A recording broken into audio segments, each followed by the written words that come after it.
போன வாரம் நம்ம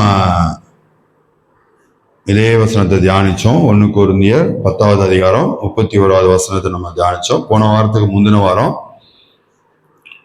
அப்போ தேவ சித்தனா என்ன அப்படின்னு சொல்லி நம்ம சரியா சில விளக்கம் தெரியாததுனால, சில பேர் தெரியல தேவ சித்தம் பிதாவின் சித்தனா என்ன அப்படின்னு தெரியல அப்படின்னு சொன்னதுனால, பிதாவின் சித்தனா என்ன அப்படின்னு சொல்லி நம்ம தெளிவா கடந்த வாரத்துல நம்ம பார்த்தோம்.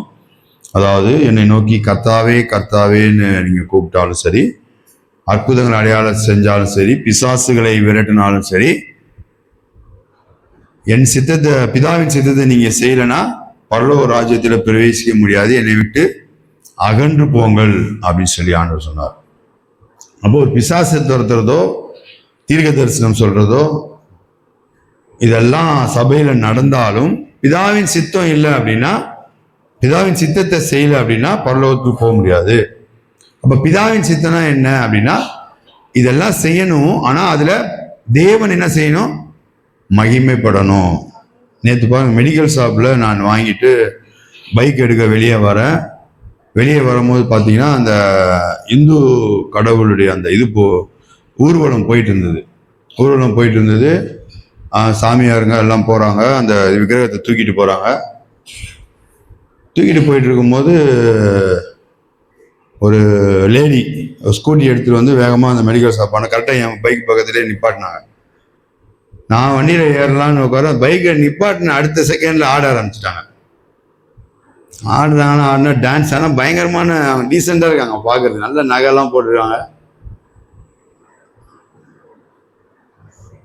ஒரு சின்ன பையன், வாலிப பையன், ஒரு 22, 23 வயசு தான் இருக்கும் அவனுக்கு. அவன் வந்து வேஷ்டி கட்டிருக்கிறான், உடம்புல சந்தனம் பூசிக்கிறான், கொட்டெல்லாம் போட்டுக்கிறான். நேரம் வந்தா இந்த முன்னால முடியை அப்படி பிடிச்சி இழுத்தான். அவன் ஏசு நாமெல்லாம் எதுவும் சொல்லலை, முடியை பிடிச்சி இழுத்தான். போனா போயிடுச்சு. நம்மளுக்கு போட்டு போராடி இருக்கிறான். போனா போயிடுச்சு, அது அமைதியாச்சு, அப்படியே நின்றுச்சு. கூட்டு போ, தண்ணி கொடுங்க அப்படின்ட்டு அவன் பாட்டு போயிட்டே இருக்கிறான். என்ன மந்திரம் சொன்னா, என்ன ஸ்லோகம் சொன்னா அதெல்லாம் நமக்கு தெரியாது. இதுல யார் மகிமைப்பட்டா? பிதாவை மகிமைப்படுறாரு கிடையாது. அதே போலதான் நம்ம சொன்னோம், போன வாரம் பார்த்தோம். காசு வாங்கிட்டு ஊழியம் செஞ்சீங்க அப்படின்னா, பிசாசு விரட்டுறதுக்கு ரேட் ஃபிக்ஸ் பண்ணீங்க அப்படின்னா, ஊழியம் செய்யறதுக்கு ரேட் ஃபிக்ஸ் பண்ணீங்க அப்படின்னா என்னாவாது?